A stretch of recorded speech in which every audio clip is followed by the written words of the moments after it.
Allah, Allah, la ilaha illallah. Allah, Allah, Muhammadur Rasulullah. Alihon To'ra Sohuniy, Tarixi Muhammadiy.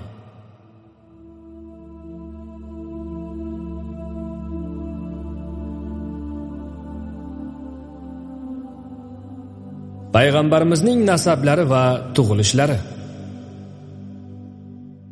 Bilmak kerak kim ummatman degan har bir odam payg'ambarimiz Muhammad alayhissalomni o'z ota-onasini taniganidek bilishi lozimdir. Payg'ambarimiz sallallohu alayhi va sallam o'zlari arab naslidan, Quraysh qabilasi, Bani Hoshim urug'idan bo'lib, nomi shariflari Muhammaddir sallallohu alayhi va sallam. Tug'ilgan joylari Arabistonda Makka shahridir. Otalari Abdulloh, Abdullohning otasi Abdulmuttalib, uning otasi Hoshim, uning otasi Abdumanofdir. Ushbu 4 otalarni bilishlik har bir musulmonga lozimdir. 11-otalari Quraysh, 21-otalari Adnondir. Payg'ambarimizning yuqorgi otalari Ibrohim Xalilullohdir.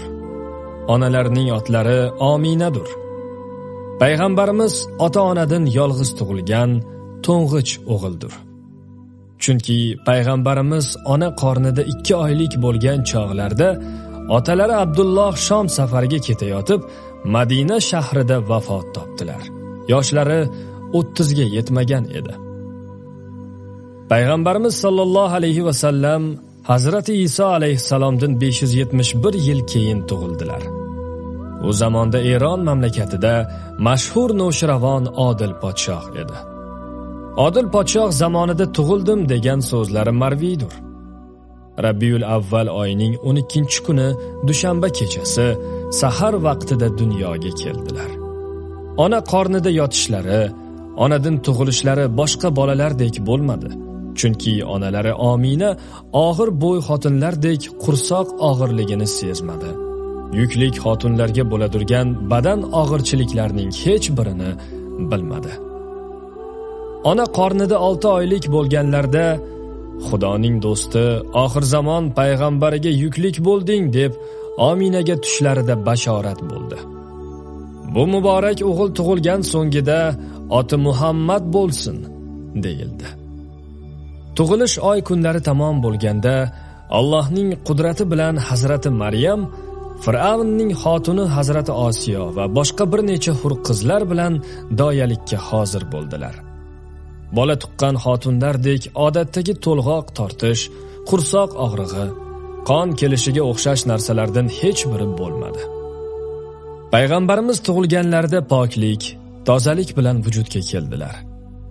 Shundoqki, sunnat qilingan edilar. Kindiklari kesilgan, badanlari yog'langan, xush islik narsalar surtilgan holda tug'ildilar. Payg'ambarimiz sallallohu alayhi va sallam dunyoga kelgan kechasida ul zotning sharaf va hurmatlari uchun Xudoy taolo ko'p mo'jizalar ko'rsatdi. Ul zamonda olam hammasi kofiriston edi.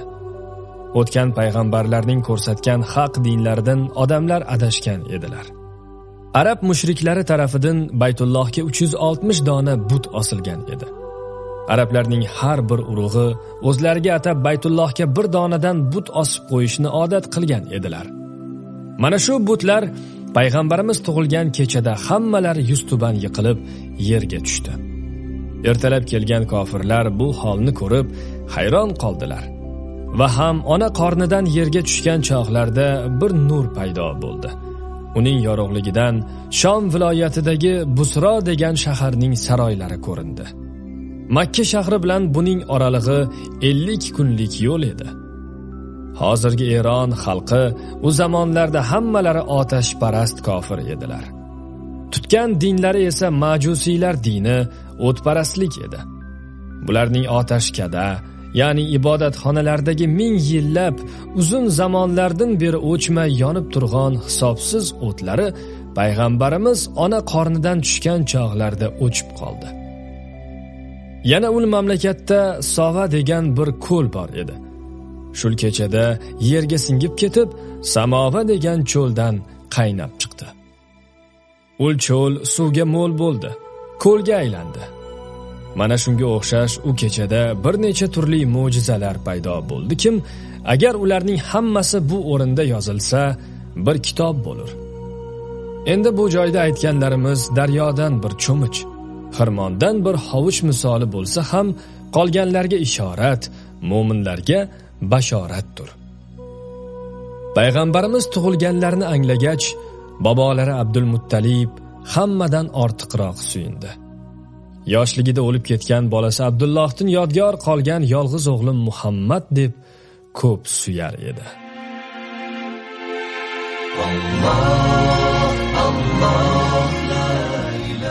Ijodkorlar. Matnni Najot Nur o'qidi.